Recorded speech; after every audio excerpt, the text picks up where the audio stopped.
Hello everyone, welcome to RAAONLINE. I'm Dr. Abhinaya. I'm a consultant pediatrician.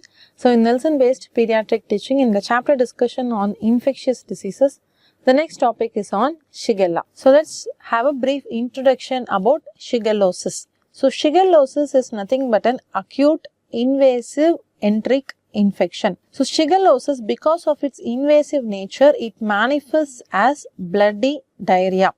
Whereas contrarily in salmonella, we have especially non-typhoidal salmonellosis, you can get a watery diarrhea but not bloody diarrhea.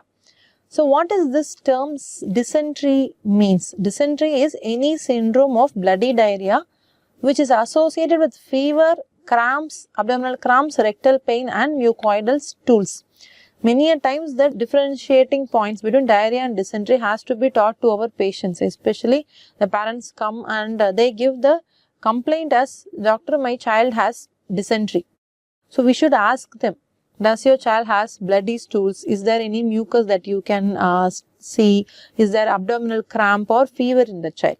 So the distinguishing features between diarrhea and dysentery has to be well understood by us as well as taught to the parents also. So the Shigella organism is a short gram-negative bacilli.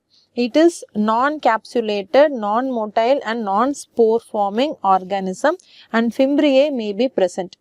4 species of Shigella cause the disease shigellosis. So it is group A, B, C and D.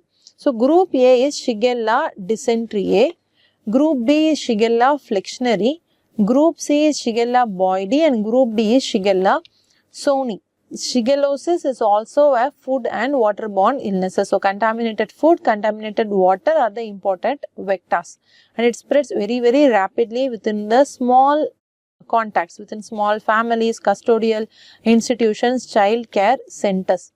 Shigellosis, very few organisms are sufficient, whereas in salmonella, cholera, we need 10 power 4 organisms, 10 power 6 organisms, but in Shigella, few organisms are enough to cause the illness. So it has a very high infectivity and the dosage to cause infection is low.